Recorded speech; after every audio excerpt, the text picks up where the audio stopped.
Sunscreen কেনার সময় আপনি কি শুধু বেশি নাম্বার বা এসপিএফ দেখে কিনে ফেলেন?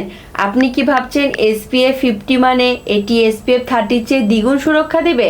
আসল সত্যিটা জানলে আপনি অবাক হবেন। আমি ডক্টর বুনিয়া শাফি হেলথ কেয়ার থেকে।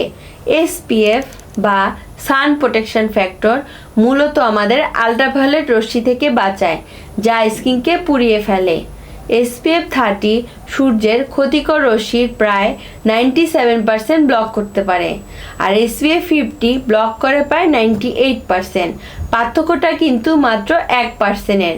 তাই বেশি এসপিএফের চেয়ে গুরুত্বপূর্ণ হলো আপনি সানস্ক্রিন কতক্ষণ মাখছেন, যেমন 2 থেকে 3 ঘন্টা পর পর রিঅ্যাপ্লাই করছেন কিনা। আমাদের বাংলাদেশের আবহাওয়ায় এসপিএফ 30 বা 50 যে কোনোটাই কাজ করবে, তা সঠিক পরিমাণে ব্যবহার করুন। নম্বরের চেয়ে সঠিক ব্যবহারের উপর জোর দিন। আপনার ত্বকের জন্য সঠিক এসপিএফ কোনটি তা জানতে আজই শাফি হেলথ কেয়ারের পরামর্শ নিন।